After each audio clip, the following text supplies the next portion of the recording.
Bonjour à tous, on se retrouve sur l'hippodrome de Vincennes ce vendredi pour une nouvelle émission Quintet Flash. Et c'est un Quintet Plus qui va se disputer dans le prix Léo. C'est une épreuve qui est réservée à des mâles âgés de 7 à 10 ans. Ils vont évoluer sur la distance de 2850 mètres, c'est la grande piste.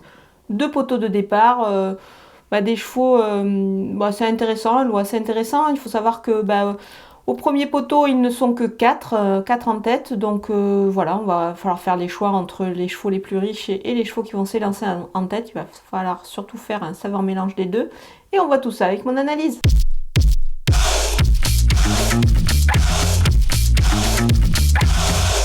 On attaque avec mes bases et le numéro 14, Gamin Jabba. Le cheval, c'est sûr, il n'est pas évident à cerner, mais je pense qu'évidemment, il a largement la pointure d'un tel lot. L'engagement est favorable. Maintenant, avec lui, ce sera certainement une question de sagesse. Il se présente au mieux, je pense, pour cette épreuve. Il vise évidemment le succès, mais à condition de rester sage. On va miser sur ça. Le numéro 12, Filio de Loup, je le reprends confiance dans ce lot-là. Je pense que l'engagement est quand même très intéressant pour lui. Il devrait pouvoir en profiter ici et je pense qu'il va fournir sa valeur sur ce parcours-là. Le numéro 13, Fanatic Flash, il est vraiment irréprochable. Le cheval, lui aussi, bénéficie d'une situation plutôt intéressante aux 25 mètres. Il est bien engagé. Le cheval devra encore en profiter ici. Donc voilà, il fait partie vraiment des belles chances de la course.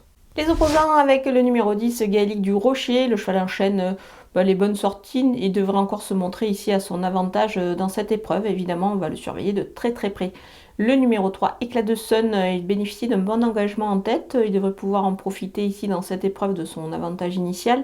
Il a déjà bien couru sur ce parcours-là, donc attention, c'est une belle possibilité. Le numéro 7, Fosterwood, le cheval est vraiment extra, il est pieds nus. Ici, dans cette épreuve, son entourage effectue certainement un déplacement ambitieux dans ce lot-là.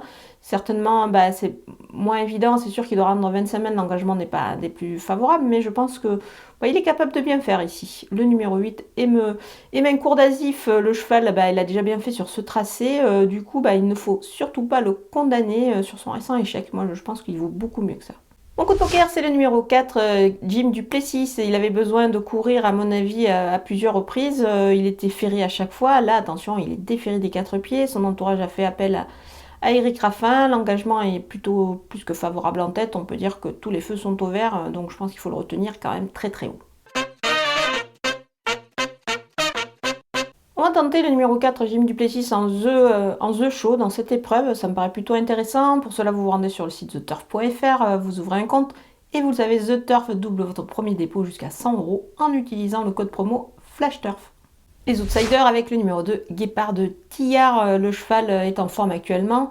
Là, il revient à Vincennes où certes il a moins de références, mais on va quand même pas le condamner là-dessus. Au contraire, moi je pense qu'il est capable de pourquoi pas accrocher une place ici. Le numéro 1, Gamin de Mahé. L'engagement n'est pas exceptionnel, mais attention, le cheval part en tête, il a quand même des références, donc attention à lui. Le numéro 9, Disco d'Ocagne, devrait courir en progrès sur sa rentrée, à mon avis. Il est encore pieds nus, mais on le verra plutôt en bout de piste. Le numéro 5, Garde à vous, il reste sur un faux pas et l'engagement, n'est certes pas des plus favorables, mais attention, on va toutefois pas le négliger totalement, donc il peut pourquoi pas accrocher une petite place, on le gardera en fin de combinaison. On termine avec les délaissés et le numéro 6, Élixir de Crène. Il doit rassurer sur ses dernières tentatives. Le cheval, il n'est pas super bien placé dans cette épreuve, donc je vais m'en passer. Le numéro 11, Foxtrot Noblesse, c'est une rentrée, il est ferré, ça me paraît un petit peu compliqué ici. Le numéro 15, Fresno, c'est une rentrée après une longue absence, il est ferré surtout.